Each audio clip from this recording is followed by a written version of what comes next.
Spring 1942. Britain is being strangled, not by the iron thunder of tanks or the blaze of city fires, but by subtraction. Ships depart, ships do not arrive. Names vanish from radio logs, cargoes fail to dock, pay ledgers turn into condolences. Each week a convoy forms, grain, fuel, medicine stacked like promises, and each week fewer hulls answer roll call at the far end. Statistics do not taste of salt, but the men do. Tankers split cleanly at the seam of a torpedo. Freighters fold at the bow and go down without a photograph. The ocean resumes as if embarrassed by the interruption. In a handful of brutal nights, wolf packs erase more steel than the yards can replace. The hunters are patient and collective. They listen long before they strike. Every time an escort warms its radar, the sky fills with a rhythm submarines can smell. Our search becomes their summons. A corvette lights her beam to look outward, and somewhere 50 miles off, a commander turns toward a signal no one else can see. On maps, the lifeline looks tidy, dotted arcs from Halifax and New York sewing Britain to its bread. On water, it is a long, nervous breath. Escorts burn fuel chasing bearings that won't hold. Operators ride the hiss of headphones until night sounds like it is thinking. Somewhere beyond that thought, a periscope trims a degree and waits. At Whitehall, papers stack like sandbags. Tonnage sunk, sailed, expected, then missing. The arithmetic crushes temper and sleep. Churchill, who meets invasion with sentences like stone, writes that only the submarine war truly frightens him. Bakers count flour like jewelers. Dockers watch cranes idle. Captains learn the shape of the nearest lifeboat by touch in the dark. The U-boat is a nasty equation, small, cheap, patient. It chooses weather, hour, distance. It refuses to fight fair, surfacing under moonless cloud to launch a single fish that ruins a year of work. It does not need to see with eyes. It can smell us in the spectrum. Ashore, choices are ugly. Make speed and burn fuel you need later. Zigzag and surrender time that outruns a pack. Keep tight and look like a banquet. Spread wide and die alone. There is no perfect answer, just different flavors of loss. So the sea remains a graveyard with schedules, but in a low-slung brick building far from spray and diesel, a quiet physicist is watching a trace behave badly. Dr. Bernard Lovell had come from a universe where stars spoke in pulses and particles hid inside clouds.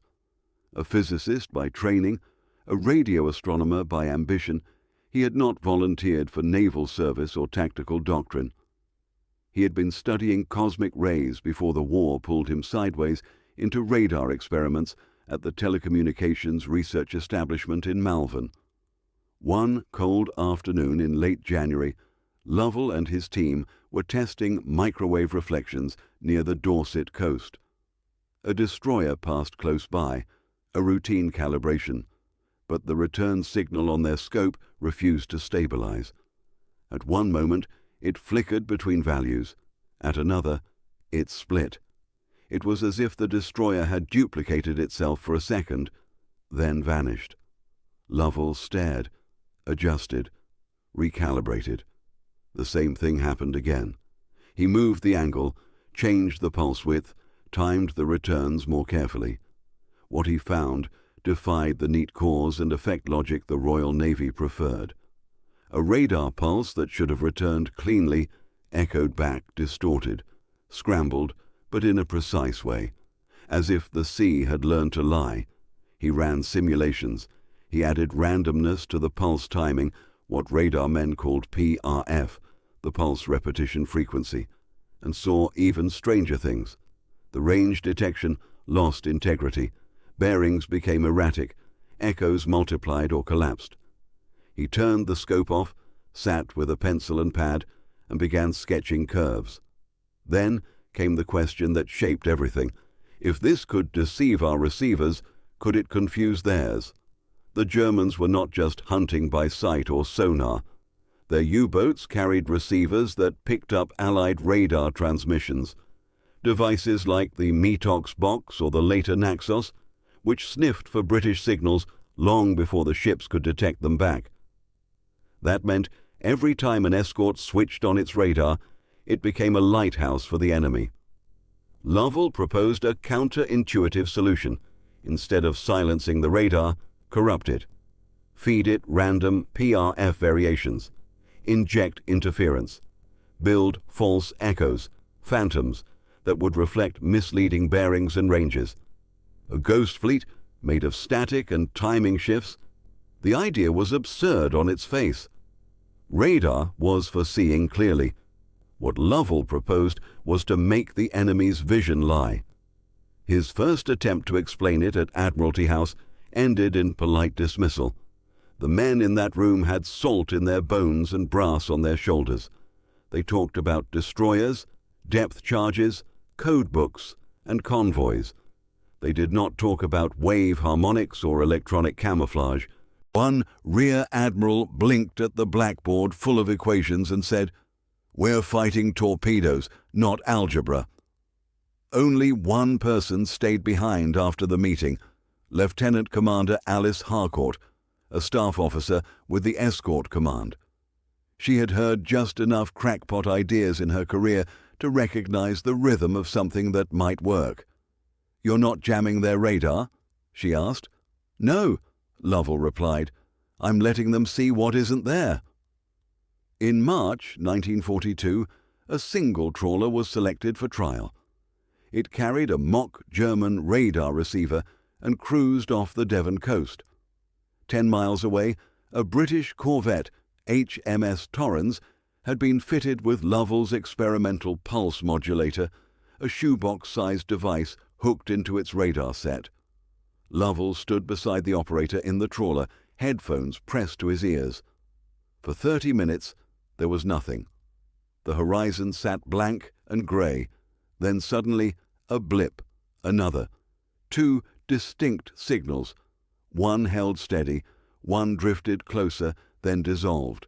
The operator adjusted, triangulated, tried again. The target was close, but when the trawler looked through binoculars, the sea was empty. The real Torrens was 15 degrees off course, gliding by silently. Lovell exhaled. The interference worked. He didn't say it out loud, but in his mind the phrase repeated like the pulse itself. "We can make them miss." Turning one radar into a magician's wand was elegant. Doing it for every ship in the Atlantic was not. Lovell's device, eventually codenamed Carpet, had to be tuned precisely. The jamming pattern needed to mimic operational frequencies used by British ships, but also be picked up by German detectors. Too strong, and it would blind friendly sets. Too weak, and it wouldn't mask anything. Each escort needed calibration. Each operator required training. Convoy behavior had to be synchronized. Emission discipline, they called it. Ships couldn't just blast out pulses at will anymore. Every ghost had to be born at the right time, at the right wavelength. Then came the power problem. The modulator drew heavy current, and most older escorts didn't have the margin for new electrical loads. Harcourt wrote requisition notes and slapped them onto orders herself. She oversaw the rewiring of radar panels and briefed sailors who called it voodoo. Within 6 weeks, 3 ships of convoy HX-229 carried the ghost boxes. The Admiralty didn't advertise it. They weren't sure what they were testing. Only that in the last 3 crossings, more than half the convoy had been lost. Lovell stood on the deck of a sloop as HX-229 steamed into the mist. Somewhere beyond that curtain of grey, U-boats waited with sharpened bearings and torpedoes in their tubes. But tonight, for the first time, their vision would lie to them. And that lie was built from wires, noise, and one scientist's impossible question. The fog held its breath. Convoy HX-229 crawled across the North Atlantic like a bruised parade. 32 merchant ships arranged in tight blocks, each one loaded with wheat, munitions, and the hope of British survival. The escorts moved in loops around them, eyes wide, radios quiet. Somewhere in the dark, the hunters were listening.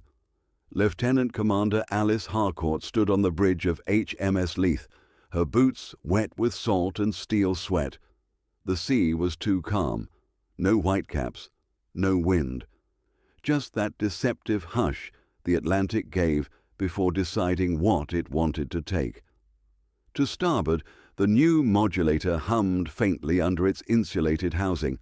It was barely larger than a wireless set, but it had already made the operators nervous. The younger ones called it ghost glass. The older ones didn't call it anything. They just checked their headphones twice as often. "PRF locked?" she asked the radar chief. "Triple-checked," he said. "Pulse jitter random, frequency, bounce inside tolerances." "Good. Hold the pattern. Let's see if the fish chase shadows." They had 3 ships running the ghost system, Leith, Torrens, and Montgomery, all calibrated to alternate waveforms. The pattern was designed so that no U-boat receiver would get a consistent picture. If they were lucky, the convoy would look larger than it was, or faster, or moving in 2 directions at once, but the ghosts had to be convincing. Aboard U-305, 40 miles southeast, Capitan Lieutenant Otto Weiss leaned over his detection set. His hydrophone operator gave a faint nod. "Contact, bearing 172. Signal type matches Allied Type 271 radar, intermittent. Interfered."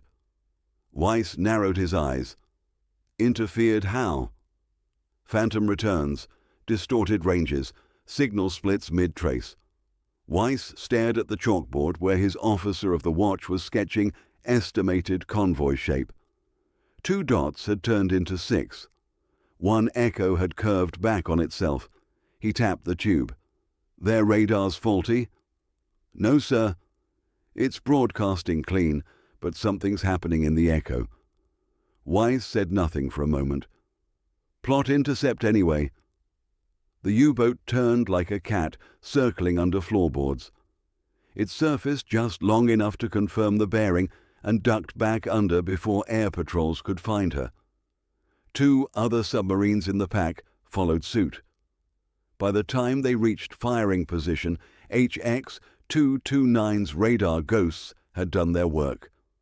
The convoy appeared broader than it was, slower than it was, more scattered than it truly was. Weiss's targeting computer gave him 3 solutions. None agreed.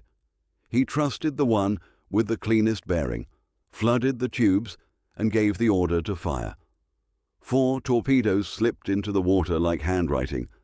On HMS Leith, Harcourt stood still, listening. She didn't hear the launch. No one ever did. But 8 minutes later, the first plume of water erupted off the stern of a Phantom Echo. "Contact?" "Negative. No ship there." The second torpedo hit nothing. The third curved, veered, and ran cold. The fourth exploded into open sea, sending a geyser of foam skyward that scared 2 gulls and a deckhand. Nothing else. Weiss stared at the surface through the periscope. His range markers floated useless. "Did we miss?" "Yes, Herr Kaleon, all of them. Did they change course?" "No. Bearings unchanged." He blinked. "They didn't move." "And we missed aboard Leith. The operators were already cycling a new modulation pattern." Pulse timing shifted. Bearings skewed further. The convoy's signal cloud thickened. By midnight, U-305 had reloaded and repositioned, but every solution it calculated now came apart within seconds of being drawn. Every echo turned into a guess. Weiss stopped trusting his instruments. By 0200 hours, he gave the order to break contact. They hadn't just missed, they'd hunted nothing. 3 days later, Convoy HX229 reached its scheduled rendezvous. 2 ships lost, not good, but better than anyone had expected. The Admiralty had anticipated a slaughter. What they got was a corridor of confusion. Lovell sat in a converted supply shed at Scapa Flow, surrounded by static charts and voltage readouts. The data had arrived before the convoy did. Echo records, post-action radar logs, sonar returns that never matched. "Multiple false positives," he said. 6 phantom targets recorded by U-boat acoustic intercept. 2 confirmed misfires at non-existent range. "Is it enough?" Harcourt asked. "Enough for what?" "To believe." Lovell removed his glasses, rubbed the lenses with his sleeve. "It's enough to build on." There were still problems. The ghost systems were temperamental. They needed careful tuning. Too much gain, and they bled into allied sets. Too little, and they didn't fool anyone. Generators overloaded, capacitors shorted. One operator on HMS Montgomery had accidentally fed a mirrored signal into his own detection unit and spent 20 minutes chasing himself across the radar scope. And there was always the risk the Germans would catch on. But for now, it was working. The sea was learning to lie. By April, 12 more escorts had been fitted with the carpet modulator. Modulation patterns were assigned and logged. Radar discipline became part of convoy briefings. New protocols emerged. No ship transmitted alone. Signals were layered like brushstrokes, overlapping, phasing, disappearing, reappearing. The U-boats began reporting ghost fleets. One contact would become 5, then vanish. Torpedoes fired into expected positions hit nothing. Depth charges dropped at sonar solutions, returned oil and silence. The Germans suspected jamming at first, but the signals were too clever, too surgical. They didn't block detection, they faked it. The Kriegsmarine gave it a name, Die Spiegelwand, the mirror wall, and they had no answer for it. By summer, the numbers were changing. Convoy losses fell. Escort kills rose. U-boat commanders complained of misfires, errors, shadows in the water. One signal officer aboard U-552 wrote simply, "The ocean is broken." Inside the Admiralty's war room, the graphs tilted differently now. And still, no one knew Bernard Lovell's name. He wasn't interested in credit. He was already thinking of new tricks. He wanted to create echo loops that would circle endlessly, confuse not only where a ship was, but when. He began studying wavelet folding, spectrum inversion. If the ocean wanted to lie, he would teach it to sing lullabies to its predators. In the meantime, Harcourt fought a quieter battle, trying to get enough modulator units built. The Ministry of Supply was stretched thin. Copper was needed for everything. Operators were in short supply, and every successful convoy only raised the stakes. One good crossing meant 5 more to protect, and the enemy wasn't stopping. Germany was adapting. Their detectors were growing more sensitive. They were switching bands, trying to map the patterns. One night, U-305 returned to the same approach route from HX229. Weiss tried again. The echoes came as before, vague, flickering. He fired one torpedo. It ran. It missed. The signal disappeared. But this time he heard something new, a faint return, a decoy blip that pulsed just once and went quiet, as if someone had whispered, then held their breath. He gave no orders. He watched the periscope. Nothing. Somewhere in the water, his instincts screamed at him. They're not running. They're waiting. He ordered a dive. The next morning, a British Catalina flying radar over water picked up a faint shape. It released a pattern of depth charges.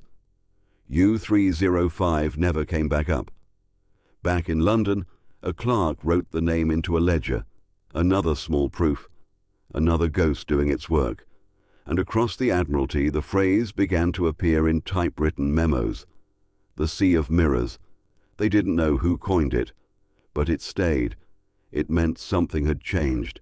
The submarines still hunted, but now they hunted shadows.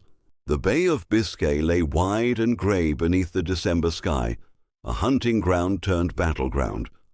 A convoy, small by design, rich in bait, threaded the water like a lure dragged across stillness. The ships sailed without formation, their radar emissions staggered and confused on purpose. To the untrained eye, it was just another Allied group braving a dangerous corridor. But to Bernard Lovell and his team, watching from a disguised trawler to the rear, it was a controlled burn, an experiment under live fire. They didn't wait long. The first sonar ping came muffled through the headphones, then a second. By the third, the operators didn't need to speak. The U-boats were here. Multiple signatures, tight pattern, classic wolf pack. Within 15 minutes, distorted periscope shadows flickered across the surface as the submarines closed in. But something went wrong. For them. As Captain Lieutenant. Otto Weiss peered through his scope. What he saw didn't make sense. The convoy he had tracked for 2 days suddenly fragmented. Ships split like cells. Bearings shifted. Where there had been one clean target, now there were 4. His helmsman whispered updates, each one contradicting the last. Bearings drifted, ranges collapsed. It was as if the ocean had bent the light around each vessel, echoes ricocheting through nothing. Torpedoes fired. Nothing hit. All across the spread, captains reported failures. Detonations against empty sea. Wakes leading nowhere. Sonar ghosts with no mass. The hunter's tools had been turned against him, and while they fired at shadows, the shadows fired back. British destroyers, tracking distortions rather than contacts, looped toward the source of false echoes. Aircraft appeared, summoned by the precision of silence, not signal. Depth charges dropped in spread patterns. Hedgehog volleys punched holes in the deep. One after another, submarines died, not knowing what had betrayed them. By dawn, 5 U-boats had been lost. Not one Allied ship had gone down. Word reached London in encrypted flashes. No one cheered in the war rooms, but no one slept either. Churchill read the after-action report twice. "Send Lovell everything he asks for," he scrawled in the margin. By spring 1943, the game had changed. Carpet was now standard on escort vessels. Window, its airborne cousin, thin aluminum strips ejected by bombers to mimic radar returns, blanketed skies during air raids and convoy patrols alike. German detectors began reporting everything and nothing. Phantom fleets appeared out of mist and dissolved before contact. Aircraft seemed to hover in impossible locations, their positions duplicated, falsified, inverted. U-boats surfaced to recalibrate their antennas, only to find Spitfires waiting. Radar-guided depth charges homed in with eerie precision. By May, U-boat losses doubled. Allied losses halved. Some convoys crossed without a single ship lost. Others never encountered the enemy at all. The ocean had gone quiet, but not for lack of predators. It was quiet because the prey had learned to hide in plain sight. In Berlin, frustration boiled over. Technicians at B-Dienst, Germany's Signals Intelligence Bureau, pored over the failures. They proposed everything from double agents to atmospheric disturbances. Some even blamed crew discipline. All targets appeared double. One transmission read, "Impossible to fix bearing." The problem wasn't that their technology had failed. It was that the ocean itself was lying. Inside the Admiralty, what began as experiment turned into doctrine.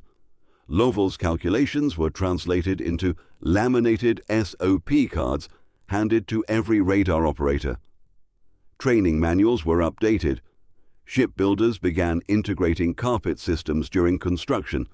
Every convoy had at least one ghost maker aboard. The war of attrition shifted. No longer did Britain rely on tonnage to replace losses. Now it relied on absence, on the ability to vanish, to deflect, to project strength through illusion. Even when U-boats weren't there, their captains feared that they might be lost in a hall of mirrors. And then it stopped. In late 1944, as the Atlantic route solidified and the German Navy reeled under sustained Allied pressure, Bernard Lovell packed up his notes, shut down his coastal lab, and returned to science. The war had made him a saboteur. Peace returned him to a seeker of stars. The same ghost signals that once led torpedoes astray were now used to map the surface of the moon.